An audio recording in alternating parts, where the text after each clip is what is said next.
Vous voyez, il se passe quelque chose de plutôt curieux quand vous commencez à vous éveiller. Quand vous arrêtez de jouer le jeu avec autant de sérieux, quand vous percevez la grande blague cosmique de tout cela, vous devenez, comment dirais-je, incommode. Vous devenez une irritation pour ceux qui dorment encore profondément, ceux qui s'accrochent désespérément à leur rôle, à leur masque, à leur sens soigneusement construit de ce qu'ils croient être. Ce n'est pas que vous essayiez de déranger qui que ce soit. Tout le contraire. Vous êtes simplement là, vous respirez, vous traversez la vie avec une certaine légèreté, une certaine liberté. Mais cette liberté même, cette paix même que vous portez, elle dérange quelque chose chez les autres. Elle ébranle leur cage et ils ne savent même pas pourquoi. Avez-vous remarqué cela? Vous entrez dans une pièce parfaitement calme, parfaitement amicale, et quelqu'un vous regarde comme si vous veniez d'insulter toute sa famille. Vous n'avez pas dit un mot. Vous n'avez rien fait de mal, mais votre simple présence semble déclencher une alarme invisible dans leur système nerveux. Que se passe-t-il ici? Pourquoi votre paix les met-elle si mal à l'aise? Pourquoi votre refus de jouer aux jeux sociaux provoque-t-il de telles réactions étranges? Eh bien, laissez-moi vous dire ce qui se passe vraiment. Quand vous vous éveillez, quand vous percevez l'illusion du moi séparé, quand vous arrêtez de vous identifier à l'ego et à toutes ces exigences désespérées, vous devenez un miroir. Et les miroirs, comme vous le savez, peuvent être des choses terriblement inconfortables.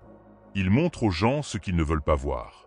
Non pas parce que vous les jugez, non pas parce que vous essayez de les faire se sentir mal, mais simplement parce que vous existez différemment maintenant. Vous ne jouez plus selon les anciennes règles et cela rend l'ego des autres très nerveux. Alors parlons des 5 façons dont les égos des gens réagiront à votre éveil. Pas pour que vous vous sentiez supérieur. Attention. Cela ne serait que votre propre ego qui se faufile par la porte de service, mais pour que vous compreniez ce qui se passe. Pour que vous puissiez répondre avec compassion au lieu de confusion. Pour que vous puissiez continuer à marcher sur votre chemin sans être déstabilisé par ces réactions. Quand vous arrêtez de vous défendre, quand vous arrêtez de justifier vos choix, quand vous dites simplement non sans un paragraphe de raison, quelque chose d'étrange se produit. Les gens s'énervent. Ils exigent des explications. Ils veulent que vous prouviez que vous avez une bonne raison de vivre comme vous vivez. Vous voyez, l'ego adore juger. Il adore évaluer, mesurer, déterminer si les choix des autres obtiennent son approbation. Et quand vous refusez de jouer à ce jeu, quand vous n'offrez pas votre vie à l'inspection, l'ego se sent volé. Il se sent comme si vous étiez grossier, injuste, voire arrogant. Mais voici le fond de l'affaire. Vous ne devez aucune explication à personne pour votre existence. Vous n'avez pas besoin de permission pour être. Vous n'avez pas à justifier votre paix, vos choix, votre façon de vous mouvoir dans le monde. Quand vous dormiez, vous avez probablement dépensé d'énormes quantités d'énergie à essayer de faire comprendre aux autres qui vous étiez, à prouver que vous viviez correctement. Mais maintenant, vous avez vu clair dans ce piège. Vous avez réalisé qu'aucune quantité d'explication ne satisfera la fin de contrôle de l'ego. Alors que se passe-t-il? Les gens s'irritent. Ils vous accusent de penser que vous êtes meilleur qu'eux. Ils disent que vous êtes devenu distant, froid, difficile à atteindre. Mais vous n'avez pas changé de la façon dont ils le pensent. Vous avez simplement arrêté de performer.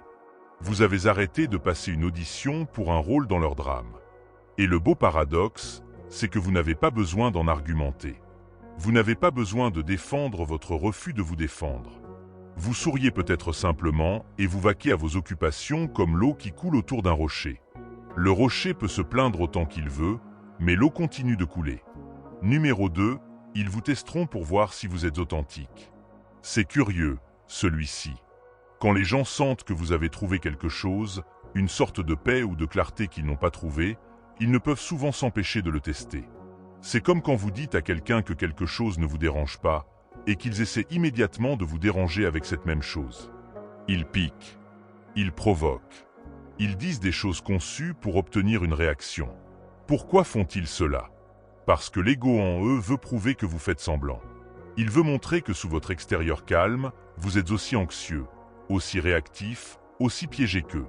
S'ils peuvent vous faire craquer, perdre votre sang-froid, riposter, alors ils peuvent rejeter ce que vous représentez. Ils peuvent retourner dormir en se sentant justifiés. Vous pourriez voir des gens raviver d'anciennes disputes, mentionner des choses qu'ils savent qui vous mettaient en colère autrefois, créer des situations destinées à appuyer sur vos boutons. Un collègue au travail pourrait soudainement commencer à critiquer tout ce que vous faites. Un membre de la famille pourrait aborder ce sujet unique qu'ils savent qui déclenchait toujours des disputes. Un ami pourrait faire des commentaires sur la façon dont vous avez changé, sur le fait que vous n'êtes plus amusant, que vous vous prenez trop au sérieux ou pas assez. Et voici ce qui est merveilleux là-dedans. Si vous réagissez, si vous devenez défensif ou en colère ou contrarié, leur ego gagne. Il peut dire « Tu vois, je le savais. Tu n'es pas vraiment en paix. Tu fais juste semblant. » Mais si vous ne réagissez pas, si vous restez calme et présent, leur ego s'irrite encore plus parce qu'il ne peut plus vous rejeter. Il doit maintenant affronter la possibilité que ce que vous avez pourrait être réel. Alors que faire? Vous les laissez tester. Vous les laissez piquer et provoquer. Pas parce que vous essayez de prouver quoi que ce soit, mais parce que vous n'êtes plus vraiment dérangé. Vous avez vu clair dans le rêve. Vous savez que leurs tests ne sont que leur propre peur qui parle, leur propre ego qui essaie de se protéger de la possibilité du changement. Numéro 3, ils médiront et inventeront des histoires sur vous. Quand vous arrêtez de participer au drame constant de la vie sociale, quand vous arrêtez de médire, de vous plaindre, de jouer au jeu d'alliance et de trahison, quelque chose d'intéressant se produit. Vous devenez vous-même l'objet de médisance. Les gens inventeront des histoires sur vous. Ils diront que vous pensez être meilleur que tout le monde. Ils diront que vous êtes devenu étrange, déconnecté, trop spirituel, pas assez ancré. Ils se demanderont ce qui ne va pas chez vous. Qu'est-ce qui a pu vous changer à ce point? Et ils discuteront de tout cela dans votre dos, tissant des théories et des explications pour votre comportement. Pourquoi cela arrive-t-il? Parce que l'ego a besoin de donner un sens aux choses. Quand quelqu'un sort des schémas habituels, l'ego des autres devient mal à l'aise. Il a besoin de catégoriser, d'étiqueter, de vous mettre dans une boîte qu'il comprend. Et s'il ne trouve pas de boîte qui convienne, il en créera une. Habituellement une boîte qui vous fait paraître défectueux ou stupide ou égaré d'une manière ou d'une autre. Vous pourriez entendre par l'intermédiaire d'autrui que les gens disent que vous avez eu une sorte de crise ou que vous traversez une phase ou que vous avez rejoint un étrange culte spirituel. Les histoires varieront, mais elles auront tout un point commun. Elles seront toutes des tentatives d'expliquer ce qui vous arrive d'une façon qui protège leur propre vision du monde. Et voici le fond de l'affaire, vous ne pouvez pas arrêter cela. Vous ne pouvez pas contrôler ce que les autres disent de vous. Si vous essayez, si vous passez votre temps à vous défendre, à corriger les histoires, à remettre les pendules à l'heure, vous vous épuiserez. Vous serez ramené droit dans le drame dont vous essayez de vous éloigner. La réponse éveillée est de les laisser parler. Laissez-les inventer leurs histoires. Laissez-les médire et théoriser et s'inquiéter pour vous s'ils le veulent. Leurs histoires n'ont rien à voir avec vous de toute façon. Leurs histoires parlent de leur propre peur, de leur propre résistance au changement, de leur propre réticence à questionner le jeu auquel ils jouent. Comme on dit, ce que les autres pensent de vous ne vous regarde pas. Et ce n'est vraiment pas votre affaire. Vous n'êtes pas le personnage de leur histoire. Vous êtes simplement vous, marchant sur votre chemin, étant présent, vivant avec conscience. Le reste n'est que du bruit. Numéro 4, ils essaieront de vous ramener dans les anciens schémas. Celui-ci peut être particulièrement piégeux, surtout avec des gens que vous connaissez depuis longtemps. Membres de la famille, vieux amis, des personnes qui vous connaissaient avant votre éveil. Ils se souviennent de l'ancien vous. Le vous qui jouait au jeu, qui s'énervait pour les mêmes choses qu'eux, qui participait à tous les drames habituels, et maintenant vous avez changé. Vous ne réagissez plus de la même façon. Vous ne vous laissez plus entraîner dans les mêmes disputes. Vous ne jouez plus votre ancien rôle dans la dynamique familiale ou le groupe social. Et cela les met mal à l'aise. Très mal à l'aise. Alors que font-ils? Ils essaient de vous ramener en arrière. Ils raviveront de vieux souvenirs pour vous rappeler qui vous étiez autrefois. Ils vous inviteront dans d'anciens schémas de relations. Ils créeront des situations où on s'attend à ce que vous jouiez votre ancien rôle. Et si vous ne le faites pas, ils exprimeront de la peine ou de la confusion ou de la frustration. Une mère pourrait dire « Tu me racontais tout autrefois, qu'est-ce qui s'est passé ?» Un ami pourrait se plaindre que vous n'êtes plus la même personne, que vous avez perdu votre sens de l'humour, que vous n'êtes plus amusant. Un frère ou une sœur pourrait vous accuser de penser que vous êtes trop bien pour la famille maintenant.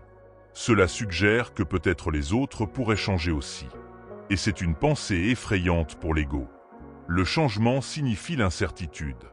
Le changement signifie que les schémas confortables pourraient ne plus tenir. Alors, ils résistent à votre transformation en essayant de vous faire redevenir la même personne qu'autrefois. Mais vous ne pouvez pas revenir en arrière. Même si vous le vouliez, vous ne pourriez pas. Une fois que vous avez vu clair dans l'illusion, une fois que vous avez goûté à la vraie liberté, les anciennes façons d'être ressemblent à des costumes qui ne vous vont plus. Vous pouvez aimer ces gens. Vous pouvez être gentil avec eux. Vous pouvez passer du temps avec eux. Mais vous ne pouvez pas prétendre être quelqu'un que vous n'êtes plus juste pour les mettre à l'aise. Alors que faire? Vous restez présent. Vous restez aimant. Mais vous ne mordez pas à l'hameçon. Quand ils essaient de vous entraîner dans une vieille dispute, vous n'argumentez pas. Quand ils essaient de vous faire sentir coupable d'avoir changé, vous ne vous défendez pas. Vous êtes simplement qui vous êtes maintenant, et vous faites confiance au fait que soit ils s'ajusteront à cette nouvelle façon de se relier, soit ils ne le feront pas. Et dans les deux cas, vous continuez sur votre chemin. Numéro 5, ils se sentiront mal à l'aise en votre présence. C'est peut-être la réaction la plus subtile et la plus puissante. Quand vous vous êtes éveillé, quand vous n'êtes plus identifié à l'ego et à tous ces jeux, votre simple présence devient inconfortable pour ceux qui dorment encore profondément. Ce n'est pas que vous fassiez quoi que ce soit de mal. Ce n'est pas que vous les jugez ou que vous les regardiez de haut ou que vous essayiez de les faire se sentir mal. En fait, vous pourriez être plus attentionné, plus présent, plus sincèrement intéressé par eux que vous ne l'avez jamais été auparavant. Quelque chose dans votre énergie, votre façon d'être les fait se tortiller. Pourquoi? Parce que la conscience est contagieuse. Quand vous êtes présent, quand vous n'êtes pas pris dans le bavardage constant de l'esprit, quand vous êtes simplement là, cela crée un espace de stillness, un espace de conscience. Et dans cet espace, le bavardage de l'ego des autres devient soudain très bruyant pour eux. Ils deviennent conscients, même si ce n'est que légèrement, du bruit dans leur propre tête. Ils deviennent conscients de leur propre anxiété, de leur propre agitation, de leur besoin constant d'être ailleurs, de faire autre chose, d'être quelqu'un d'autre. Votre paix reflète leur chaos. Votre stillness reflète leur agitation. Et au lieu d'utiliser cela comme une opportunité pour questionner leur propre façon d'être, le premier instinct de l'ego est de vous blâmer pour leur inconfort. C'est votre faute s'ils se sentent ainsi. Vous êtes trop sérieux. Vous êtes trop calme. Vous êtes trop silencieux. Il doit y avoir quelque chose qui ne va pas chez vous si vous n'êtes pas aussi anxieux et occupé et inquiet qu'eux. Vous pourriez remarquer que les gens ne veulent pas s'asseoir avec vous en silence. Ils comblent chaque silence avec du bavardage. Ils vous demandent à quoi vous pensez, ce qui ne va pas, pourquoi vous êtes si silencieux. Ils interprètent votre présence comme un jugement alors que ce n'est que de la présence. Ils projettent sur vous leur propre inconfort avec la stillness, avec le silence, avec simplement être. Et voici le beau paradoxe. La chose même qui les met mal à l'aise, votre présence éveillée, est exactement ce dont ils ont besoin. Votre stillness les invite à être stills. Votre paix leur offre la possibilité de la paix. Votre liberté leur montre que la liberté est possible. Mais l'ego résiste à cette invitation de toutes ses forces. Parce qu'accepter, cela signifie la mort pour l'ego. Cela signifie lâcher tous les jeux, toutes les histoires, toutes les tentatives désespérées de prouver son existence. Alors certaines personnes vous éviteront simplement. Elles trouveront des excuses pour ne pas passer de temps avec vous. Elles s'éloigneront de votre vie. Et c'est bien. Vous ne pouvez forcer personne à s'éveiller. Vous ne pouvez pas les traîner dans la conscience. Tout ce que vous pouvez faire, c'est être qui vous êtes et faire confiance au fait que ceux qui sont prêts seront attirés par ce que vous représentez. D'autres pourraient vous accuser d'être jugeant. Même si vous ne les jugez pas du tout, ils se sentent jugés simplement en étant en présence de quelqu'un qui ne joue plus le jeu. Votre simple existence questionne leur choix, même si vous ne dites pas un mot sur leur choix. C'est de la projection. Ils se jugent eux-mêmes et projettent ensuite ce jugement sur vous. La réponse éveillée est la compassion parce que vous vous souvenez de ce que c'était d'être endormi. Vous vous souvenez de l'anxiété constante, du besoin de vous défendre, du jeu épuisant d'essayer d'être quelqu'un. Vous vous souvenez à quel point c'était inconfortable d'être près de quiconque semblait avoir trouvé quelque chose que vous cherchiez encore désespérément. Alors vous ne prenez pas leur inconfort personnellement. Vous ne lui donnez pas de sens concernant vous. Vous continuez simplement à être présent, à être gentil, à être disponible s'ils veulent parler ou être silencieux ensemble. Maintenant, voici ce qui est important à comprendre sur ces 5 réactions. Elles ne concernent pas vous. Elles concernent la relation de l'autre personne avec son propre ego. Quand vous vous éveillez, vous devenez un miroir. Et ce que les gens voient dans ce miroir n'est pas vous. C'est eux-mêmes. Ils voient leur propre peur, leur propre résistance, leur propre attachement au jeu auquel ils jouent. Certains regarderont dans le miroir et se sentiront inspirés. Ils voudront savoir ce que vous avez trouvé. Ils poseront des questions. Ils seront curieux de cette paix que vous semblez porter. Ceux-là sont prêts, ils commencent à s'éveiller eux-mêmes. Ils reconnaissent en vous quelque chose qu'ils cherchaient, même s'ils ne savent pas encore comment l'appeler. Mais d'autres regarderont dans le miroir et se sentiront menacés, et ils réagiront d'une ou plusieurs des façons dont nous avons parlé. Ils exigeront des explications, vous testeront, médiront sur vous, essaieront de vous ramener en arrière, ou se sentiront simplement mal à l'aise en votre présence. Et tout cela n'est que la façon de l'ego de se protéger de la possibilité du changement. La femme qui vous fusille du regard au supermarché ne vous voit pas vraiment. Elle voit son propre inconfort reflété vers elle. Le collègue qui vous critique constamment ne répond pas vraiment à ce que vous faites. Il répond à ce que votre façon d'être dit sur sa propre façon d'être. Le membre de la famille qui vous accuse de penser que vous êtes meilleur, que tout le monde ne parle pas vraiment de vous. Ils parlent de leur propre insécurité, de leur propre peur du changement. Deuxièmement, vous restez compatissant parce que vous savez que dormir est une souffrance. Vous savez ce que c'est d'être piégé dans le regard de l'ego, de sentir cette anxiété constante de bas niveau, de toujours vous défendre contre une menace imaginaire. Alors quand les gens réagissent à vous de ces façons, vous voyez cela pour ce que c'est. Un cri d'aide. Une tentative désespérée de maintenir le seul sens de soi qu'ils connaissent. Troisièmement, vous n'atténuez pas votre lumière pour mettre les autres à l'aise. C'est crucial. Vous pourriez être tenté, par gentillesse, de revenir à jouer certains des anciens jeux, de prétendre que vous dormez encore juste pour vous intégrer, juste pour éviter de faire des vagues. Mais cela ne sert personne. Votre lumière, votre présence éveillée est un don pour le monde. Même quand elle met les gens mal à l'aise, surtout quand elle les met mal à l'aise parce que cet inconfort est le premier pas vers la question, vers l'éveil.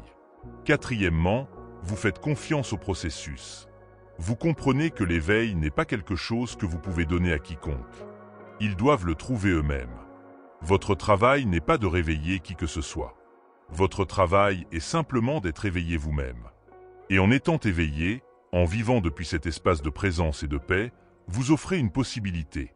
Vous montrez qu'une autre voie est disponible. Ce que les autres font de cette possibilité leur appartient. Et cinquièmement, vous gardez votre sens de l'humour sur toute l'affaire. Bien sûr, n'est-ce pas plutôt drôle? La grande blague cosmique de tout cela. Nous voilà, la conscience prétendant être des individus séparés. Des égos se battant contre d'autres égos. Tous nous oubliant que nous sommes la même chose, se regardant à travers des yeux différents. Quand vous voyez cela, quand vous saisissez vraiment la blague, vous ne pouvez vous empêcher de rire. Pas des autres, mais avec eux. Parce que nous sommes tous dans cette pièce ridicule ensemble. Vous voyez, l'irritation que les gens ressentent n'est pas un problème à résoudre. C'est partie du processus. C'est partie de la façon dont l'éveil se propage. Une personne s'éveille et sa présence crée des ondulations. Certaines personnes surfent sur ces ondulations vers leur propre éveil. D'autres leur résistent, érigent des murs contre elles, prétendent ne pas les sentir, mais les ondulations continuent. La présence continue. La lumière continue de briller. Et voici le secret final. Plus vous cessez de vous soucier de ces réactions, plus votre présence devient efficace. Quand vous essayez de prouver quelque chose, de convaincre les autres, de les faire voir, vous êtes encore pris dans le jeu de l'ego. Mais quand vous êtes simplement là, quand vous vivez votre vie avec présence et paix sans aucun agenda, sans aucun besoin que les autres comprennent ou approuvent, c'est là que la vraie magie opère. Parce que alors vous ne jouez plus le jeu du tout. Vous n'essayez pas de gagner. Vous ne vous défendez pas. Vous n'essayez même pas de réveiller qui que ce soit. Vous êtes simplement là. Et être là est la chose la plus puissante au monde. Être là est ce que l'ego ne peut supporter. Être là est ce qui dissout progressivement tous les jeux, toutes les histoires, toutes les tentatives désespérées d'être quelqu'un de spécial. Alors laissez-les réagir. Laissez-les d'exiger des explications. Laissez-les vous tester. Laissez-les médire. Laissez-les essayer de vous ramener en arrière. Laissez-les se sentir mal à l'aise. C'est tout parti de la danse. C'est tout parti de la pièce. Et vous continuez simplement à être présent, conscient, libre. Vous traversez le monde comme l'eau à travers les rochers, comme le vent à travers les arbres, comme la lumière à travers l'obscurité. Sans forcer quoi que ce soit, sans résister à quoi que ce soit, simplement en coulant, simplement en étant. Et dans cet être simple, vous offrez l'enseignement le plus puissant de tous. L'enseignement qui n'a pas de mots. L'enseignement qui ne peut être expliqué. L'enseignement qui irrite chaque ego qu'il rencontre parce qu'il montre sans dire un mot que l'empereur n'a pas de vêtements. Que le jeu que nous jouons tous n'est qu'un jeu. Qu'en dessous de tous les rôles et masques et histoires, il n'y a simplement ceci, cette présence, cette conscience, cet être. Et cela, mes amis, est tout à fait apaisant.